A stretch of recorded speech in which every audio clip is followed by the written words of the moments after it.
Morning all of you. आप सभी का बीएससी फर्स्ट ईयर की केमिस्ट्री क्लास में एक बार फिर से स्वागत है। पिछले लेक्चर्स में अपन ने वान डेर वाल फोर्सेस के एविडेंस और उसके प्रूफ के बारे में पढ़ा था और वान डेर वाल बलों के प्रकार अर्थात किस वजह से वान डेर वाल बलों की उत्पत्ति होती है उसके बारे में पढ़ा था, जिसमें पहला था डाइपोल डाइपोल इंटरेक्शन। ठीक है, जिसमें अपन ने देखा था कि अगर कोई दो मॉलिक्यूल है जो दो पोलर है अर्थात ध्रुवित है, तो ध्रुवित अणुओं के अंदर एक सिरा धनावेशित होता है, दूसरा ऋणावेशित होता है। ठीक है, तो एक मॉलिक्यूल का तो धनावेशित सिरा दूसरे मॉलिक्यूल के ऋणावेशित सिरे की ओर आकर्षित होता है और उसका ऋणावेशित सिरा दूसरे मॉलिक्यूल के धनावेशित सिरे की ओर आकर्षित होता है। ठीक है, तो इन सिरों के आपस में आकर्षण के कारण इनके बीच में एक बल उत्पन्न होता है, जिसको अपन क्या नाम दे रहे थे, वान डेर वाल बल का नाम दे रहे थे। ठीक है, अब आगे कंटिन्यू करते हैं कि यदि दो ध्रुवीय अणुओं के मध्य स्मॉल आर दूरी हो तो, ठीक है, डिस्टेंस मान लिए इसने स्मॉल आर, तथा उनके मध्य आकर्षण या अंतरक्रिया की ऊर्जा क्या है, वी है, जिसे अपन दिशामान या किज्म एनर्जी भी कहते हैं। ठीक है, मतलब दोनों के बीच में जो रिएक्शंस होगी, ठीक है, दो मॉलिक्यूल के बीच में जो अट्रैक्शन रिएक्शन होगी उसकी ऊर्जा कितनी है, वी है, तथा द्विध्रुव आघूर्ण कितना है, μ1 और μ2 हो तो जिसके उनके मध्य आकर्षण अधिकतम हो सके, अतः इसे दिशामान प्रभाव भी कहते हैं। ठीक है, अगर अपन इसकी बात करें फॉर्मूले की, तो इके क्या होता है, इके बराबर -2 μ1 square μ2 square upon 3r6 kT। यदि μ1 बराबर μ2 है, ठीक है, दोनों का द्विध्रुव आघूर्ण बराबर होगा, तो अपन क्या लिख सकते हैं इसको, इके बराबर -2 μ⁴ अपॉन 3r6 kT। ठीक है, और इके समानुपाती होता है 1 अपॉन इसके r6 के। ठीक है, और अपने केवल कोर्स के अंदर ये फॉर्मूला है, इसके डेरिवेशन नहीं है, तो आप डेरिवेशन सोल्व करने की ट्राई ना करें, अपने कोर्स में जितना है उसका ही पढ़ना है। ठीक है, अपने कोर्स में केवल इसका फॉर्मूला है और इसका रिलेशन है दोनों के बीच का। ठीक है, यहाँ पर इके क्या है, जिसे अपन किज्म एनर्जी या दिशामान एनर्जी कहते हैं। ठीक है, या इसको कई बार एफ के भी लिखा हुआ देखेंगे अपन। और म्यू यहाँ पर क्या है, द्विध्रुव आघूर्ण, के यहाँ पर क्या है, वोल्टेज मान स्थिरांक, और टी यहाँ पर क्या है, तापक्रम है। ठीक है, ये सभी प्रकार के वान डेर वाल बलों में यह बल सबसे प्रबल होता है। ठीक है, द्विध्रुव आघूर्ण के कारण जो बल उत्पन्न हुआ है और जितने भी वान डेर वाल बल के अन्य प्रकार हैं उसके अंदर ये सबसे प्रबल माना जाता है। ताप बढ़ाने पर द्विध्रुव आकर्षण बल समाप्त हो जाता है। ये बल मुख्य रूप से ठोस अवस्था तथा कुछ हद तक द्रव अवस्था में तथा गैस अवस्था में बिल्कुल ही नगण्य होता है, क्योंकि कक्ष ताप पर गैसीय अणु क्या होते हैं, दूर दूर होते हैं। ठीक है, जो द्विध्रुव आकर्षण के कारण जो वान डेर वाल बल उत्पन्न होता है वो तो ठोस में, मुख्य रूप से किस में, ठोस में उपस्थित होता है। कुछ अमाउंट के अंदर ये द्रव भी आ जाएगा, लेकिन गैसीय गैसों के जो मॉलिक्यूल उसके अंदर नहीं होगा, क्योंकि अगर अपन रूम टेम्परेचर पर अगर गैस की बात करते हैं तो गैस के जो मॉलिक्यूल है बहुत ही प्रसारित होते हैं, जिसकी वजह से उनके अंदर ये बल उत्पन्न नहीं होता है। दूसरा प्रकार है आयन डाइपोल अट्रैक्शन। ठीक है, आयन द्विध्रुव आकर्षण कहते हैं जिसे, कि जब किसी आयनिक यौगिक को ध्रुवीय विलायक में डाला जाता है, ठीक है, कोई भी आयनिक कंपाउंड है, अगर उसको अपन पोलर सॉल्वेंट के अंदर डालें, तो ध्रुवीय विलायक का तो पॉजिटिव सिरा आयनिक यौगिक के नेगेटिव सिरे को, तथा ध्रुवीय सॉल्वेंट का या ध्रुवीय विलायक का नेगेटिव सिरा आयनिक कंपाउंड के पॉजिटिव सिरे को आकर्षित करता है। ठीक है, जिसको ये अपन क्या कह रहे थे, आयन द्विध्रुव आकर्षण। ठीक है, आयन डाइपोल अट्रैक्शन। पहले वाले के अंदर अपन ने केवल डाइपोल डाइपोल अट्रैक्शन देखा था, मतलब केवल द्विध्रुव के बीच में अंतरक्रिया हो रही थी। अब इसके अंदर बता रखा है कि कोई भी अगर अपन आयनिक यौगिक लें और उसको अगर पोलर सॉल्वेंट में डाल लें, ठीक है, तो पोलर सॉल्वेंट के अंदर भी धन सिरा और ऋण सिरा होगा, मतलब पॉजिटिव चार्ज सिरा और नेगेटिव चार्ज सिरा होगा। ठीक है, तो आयनिक कंपाउंड के अंदर भी पॉजिटिव चार्ज और नेगेटिव चार्ज होंगे। ठीक है, तो उसमें बता रखा है कि ध्रुवीय विलय का तो पॉजिटिव सिरा और आयनिक कंपाउंड का नेगेटिव सिरा, और पोलर सॉल्वेंट का तो नेगेटिव सिरा और आयनिक कंपाउंड का पॉजिटिव सिरा, इनके बीच में अट्रैक्शन फोर्स डेवलप होगा, जिसको अपन क्या कह रहे थे, आयन द्विध्रुव आकर्षण।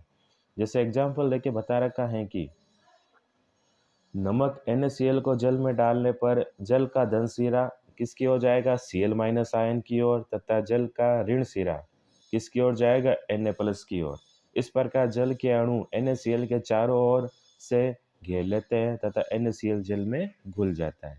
ठीक है, जैसा डायग्राम बता रखा है कि NaCl को किस में ब्रेक होगा, Na प्लस और Cl माइनस में। ठीक है, तो Na प्लस के पास में कौन आएगा, वाटर का नेगेटिव सिरा।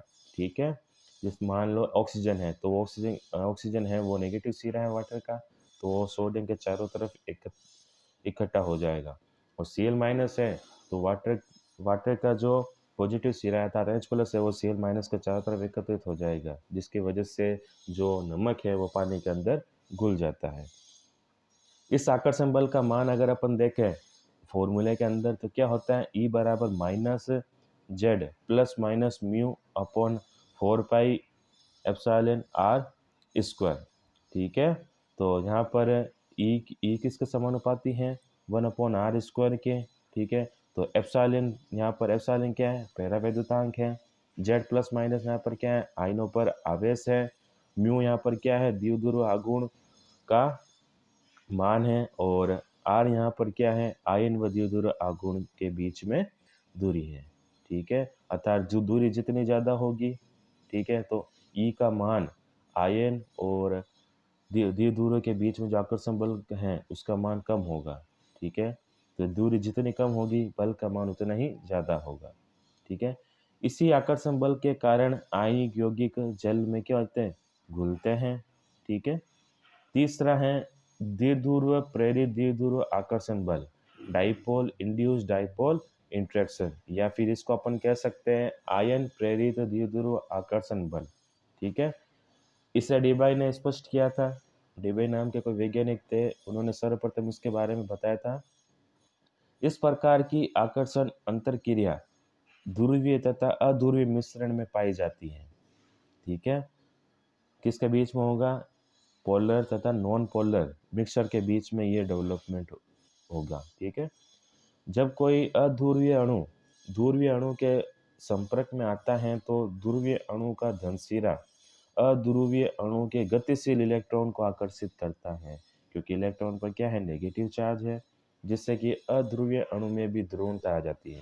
ठीक है, अब द्विध्रुव प्रेरित द्विध्रुव आकर्षण बल के अंदर क्या था कि इससे पहले अपन ने दो प्रकार पढ़े थे, उनके अंदर चार्ज पहले से ही मौजूद थे। ठीक है, अब इनके अंदर जिन दो स्पीशीज के अंदर ये बल उत्पन्न होगा, उनमें से एक के अंदर तो चार्ज पहले से मौजूद है। ठीक है, और दूसरी के अंदर चार्ज मौजूद नहीं होंगे, अर्थात वो न्यूट्रल होगी। लेकिन पहली स्पीशीज क्या करेगी, दूसरी स्पीशीज के इलेक्ट्रॉन को आकर्षित करेगी और उसको भी वह चार्जेबल अर्थात पोलर बना देगी। ठीक है, तो इसमें बता रखा है कि जब कोई अध्रुवीय अणु ध्रुवीय अणु के कांटेक्ट में आता है तो क्या होगा, जो पोलर मॉलिक्यूल है उसका पॉजिटिव चार्ज सिरा क्या करेगा, अध्रुवीय अणु के इलेक्ट्रॉन को अपनी ओर आकर्षित करेगा, क्योंकि इलेक्ट्रॉन पर आपको पता है कौन सा होता है, नेगेटिव चार्ज होता है, जिससे कि उस नॉन पोलर मॉलिक्यूल के अंदर भी क्या, पोलरिटी डेवलप हो जाएगी। इस प्रकार दोनों प्रकार के अणु द्विध्रुव की भांति व्यवहार करते हैं, फिर ये किसकी तरह, डाइपोल डाइपोल अट्रैक्शंस की तरह काम कर लगते हैं। अब द्विध्रुव अणु का धन सिरा अध्रुवीय अणु में विस्थापित इलेक्ट्रॉन अभ्रक को अपनी ओर की ओर खींचता है और दोनों समीप आ जाते हैं। इस प्रकार के बल को अपन डीबाई बल भी कहते हैं, डीबाई फोर्स भी कहते हैं। इस प्रकार आए ऊर्जा परिवर्तन को डीबाई या प्रेरण ऊर्जा ईडी कहते हैं। यदि अल्फा प्रेरित द्विध्रुव में ध्रुवणीयता पोलराइजेबिलिटी का मान हो तो, ठीक है, तो क्या होगा, इसमें आप डायग्राम देख के बता रखा है। पहले तो ईडी क्या होता है, -2 alpha mu square upon R की पावर 6। ठीक है, अब इसमें अगर अपन डायग्राम देखें, ठीक है, कि पहले देखिए कि पॉजिटिव सिरा नेगेटिव सिरे की ओर आकर्षित होता है। पहला है कि सबसे पहले देखिए लाइन के अंदर कि पहला है ध्रुवीय अणु, दूसरा है अध्रुवीय अणु। ठीक है, तो ध्रुवीय अणु क्या करेगा, अध्रुवीय अणु के नेगेटिव सिरे की ओर आकर्षित मतलब इलेक्ट्रॉन को अपनी ओर आकर्षित करेगा। तो इलेक्ट्रॉन की ओर आकर्षित करता है मतलब नेगेटिव चार्ज और पॉजिटिव चार्ज उसके अंदर सेपरेट हो जाता है, ठीक है। मतलब फिर वह नॉन पोलर से पोलर के में कन्वर्ट हो जाएगा। फिर इसका नेगेटिव पोलर का नेगेटिव सिरा नॉन पोलर के पॉजिटिव सिरे से और पोलर का नेगेटिव सिरा नॉन पोलर के पॉजिटिव सिरे को अपनी ओर आकर्षित करेगा और दोनों के बीच में चार्ज डिस्पर्स्ड होकर, ठीक है, एक one way ball force develop करते हैं। वो कौन सा होगा? द्विध्रुव प्रेरित द्विध्रुव आकर्षण बल होता है, ठीक है। अब आयन प्रेरित द्विध्रुव आकर्षण बल ईडी क्या होता है? -z² alpha upon 2r⁴। यहाँ पर अल्फा है विघटन की मात्रा, ध्रुवणता विघटन की मात्रा है, ठीक है। अध्रुवीय अणुओं में प्रेरण द्वारा किसी भी स्थान पर धन तथा ऋण आवेशों का केंद्रण हो सकता है, ठीक है। अध्रुवीय अणु में प्रेरण द्वारा किसी भी स्थान पर, मतलब कोई फिक्स नहीं है, नॉन पोलर के अंदर कोई जगह ऐसी नहीं है जहाँ पर आपको केवल पॉजिटिव सिरा या नेगेटिव सिरा मिलेगा, ठीक है। मतलब जो भी चार्ज होते हैं वो मिक्सेबल होते हैं, ठीक है। ये बल दिशाहीन होते हैं। जी अब तक जितने भी अपन ने फोर्स पढ़े थे वो दिशामान थे, अर्थात उनकी जो डायरेक्शन थी वो फिक्स थी। लेकिन जो नॉन पोलर और मॉलिक्यूल्स के अंदर ये फोर्स डेवलप होगा तो कोई फिक्स नहीं होगा, किसी भी सिरे से ये डेवलप हो सकता है। ये बल अति दुर्बल प्रकृति के होते हैं तथा इनका योगदान सामान्यतः ध्रुवीय विलयों के अध्रुवीय विलयकों में विलयन, जैसा कि वायु की जल में विलयता तक सीमित रहता है, ठीक है। चौथा अपना है तात्क्षणिक द्विध्रुव प्रेरित द्विध्रुव आकर्षण, ठीक है। इस प्रकार का वान डेर वाल बल अध्रुवीय द्विपरमाणुक अणुओं जैसे N2O2 Cl2 तथा एक परमाणु अक्रिय गैसों में पाया जाता है। तो मोस्टली ये जितनी भी गैस है एनवायरनमेंट के अंदर N2O2 Cl2 F2H2 और CO2 के अंदर प्रेजेंस है। यदि अध्रुवीय अणुओं को एक धन केंद्र माने तो, ठीक है, नॉन पोलर को अपन ने क्या मान लिया? पॉजिटिव सेंटर मान लिया, ठीक है। और इसके चारों ओर असममित इलेक्ट्रॉन अभ्र फैला हुआ है, ठीक है। तो दोनों के बीच में अंतर क्रिया साम्य अवस्था होती है, किंतु जब अध्रुवीय अणुओं के इलेक्ट्रॉन अभ्र दोलित होते हैं, ठीक है, मतलब लुढ़कते हैं या फिर घूमते हैं, मतलब इलेक्ट्रॉन पॉजिटिव सेंटर के चारों तरफ जो चक्कर लगाते हैं, तब इलेक्ट्रॉन का घनत्व एक और ज़्यादा हो जाता है, जिससे साम्य क्या हो जाता है? विस्थापित हो जाता है, ठीक है। इस कारण तात्क्षणिक द्विध्रुव बनता है जो क्षण भर के लिए होता है। यथार्थ अस्थायी ध्रुवीय अणु के रूप में काम करता है, जिसे अपन तात्क्षणिक ध्रुवण कहते हैं। अब इसके अंदर क्या होगा? एक द्विव परमाणु का एग्जाम्पल ले रखा है कि अगर एक द्विव परमाणु नॉन पोलर मॉलिक्यूल की बात करें, ठीक है, तो उसका जो पॉजिटिव सिरा है उसको अपन ने सेंटर मान लिया है, ठीक है। और उस सेंटर के चारों ओर जो अनसिमेट्रिकल इलेक्ट्रॉन है वो डिस्पर्स्ड है, मतलब इलेक्ट्रॉन क्लाउड डिस्पर्स्ड है, ठीक है। और जब वो इलेक्ट्रॉन किसी भी पॉजिटिव सेंटर के चारों तरफ घूमते हैं, ठीक है, तो उन इलेक्ट्रॉन का कि अपने सेंटर के चारों तरफ एक दिशा के अंदर मान बहुत ही अधिक हो जाता है, जिसकी वजह से इनके अंदर क्षण भर के लिए वह पोलर मॉलिक्यूल के अंदर कन्वर्ट हो जाएगा, नॉन पोलर से पोलर में कन्वर्ट होने के कारण उनके बीच में तात्क्षणिक बल उत्पन्न होता है, जिसको अपन क्या कहते हैं? तात्क्षणिक द्विध्रुव प्रेरित द्विध्रुव आकर्षण बल। इसका मान बहुत ही कम होता है, अर्थात ये अस्थायी होता है, ना के बराबर ये बल उत्पन्न होता है। यह अस्थायी ध्रुवीय अणु अपने समीप स्थित अन्य ध्रुवीय अणु को आकर्षित करता है, जिसे तात्क्षणिक द्विध्रुव प्रेरित द्विध्रुव आकर्षण बल कहते हैं, ठीक है।